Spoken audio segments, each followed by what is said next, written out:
नीतीश कुमार के करीबी नेता और बिहार सरकार में मंत्री श्रवण कुमार को गांव वालों ने घेर लिया और लाठी डंडा उसके हाथ में देखने के बाद मंत्री जी की हालत खराब हो गई। धोती उठा के लगभग 1 किलोमीटर तक दौड़े हैं मंत्री जी और अपने काफिले तक पहुंचे हैं। इस दौरान मंत्री जी के गार्ड जो थे वो गांव वालों के हत्थे चढ़ गए और फिर गांव वालों ने जम के गार्डों की कुटाई कर दी। मंत्री जी बाल बाल बचे हैं और बड़ी मुश्किल से अपने जान को बचा के भागे हैं।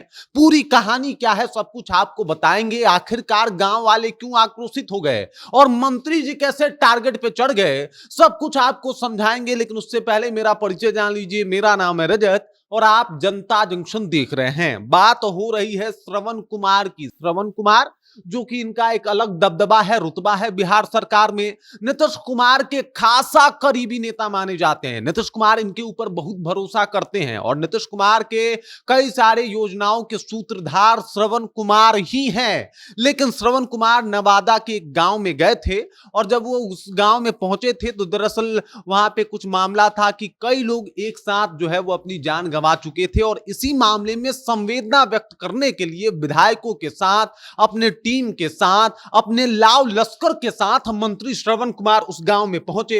लेकिन गांव में पहुंचने के बाद जो है गांव वाले काफी आक्रोशित थे। बिहार सरकार से मुआवजे की मांग की जा रही थी और मुआवजे के ऊपर थोड़ा तन के मंत्री जी कह देते हैं कि प्रक्रिया अधीन होगा, उसके बाद न मिलेगा, ऐसे थोड़े मुआवजा मिल जाता है और यहीं से बात जो है वो शुरू हो जाती है। बहसा बहसी धीरे धीरे करके आगे बढ़ता है और फिर क्या था, नवादा के ग्रामीण इतने ज्यादा गुस्से में और रोष में आ जाते हैं कि वो एकदम से मंत्री जी के पीछे लाठी डंडा लेके पड़ जाते हैं।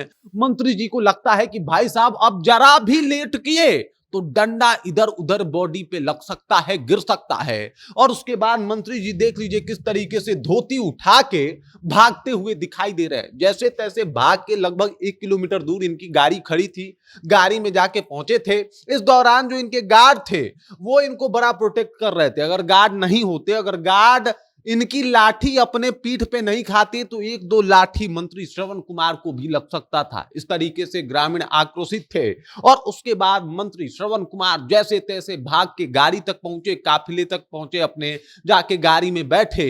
इस दौरान कई गार्ड घायल हो गए और अब हो रहा है कि भाई ये जो कुछ काम हुआ है, ये जो बर्बरता किए हैं कुछ लोग, उनके खिलाफ वीडियो फुटेज के माध्यम से कार्रवाई होगी। उनको बख्शा नहीं जाएगा, उनको छोड़ा नहीं जाएगा। लेकिन सबसे बड़ी बात यह है कि मंत्री होने के बाद भी अगर ग्रामवासी आप पे आक्रोशित हो रहे हैं और मामला यहां तक बढ़ जा रहा है तो इसमें सरकार को भी सोचने की बात है कि भाई मंत्री जी भी सुरक्षित नहीं है, उनके ऊपर भी कभी भी हमला हो सकता है, इनको भी लाठी से जो है वो पीटा जा सकता है। अगर ये सब बात मंत्री जी के साथ होने लग जाए तो फिर आम बिहारवासी कितने सुरक्षित हैं, पहला बात। दूसरा बात यह कि आखिरकार ऐसा क्या मामला हो जा रहा है कि बिहार सरकार के मंत्रियों को बार बार जनता खदेड़ दे रही है, बार बार जो है वो एकदम से जनता उनको आड़े हाथ ले रही है। चाहे अशोक चौधरी की बात की जाए, अशोक चौधरी को भी टारगेट किया गया था तो उन्होंने कह दिया था कि वोट मत देना, चले जाओ, वहां से मामला बिगड़ा था। मंगल पांडे को अटल पथ पे जो है वहां पे प्रदर्शनकारी दौड़ा देते हैं, ईंटा पत्थर उनके गाड़ियों पे बरसाना शुरू करते हैं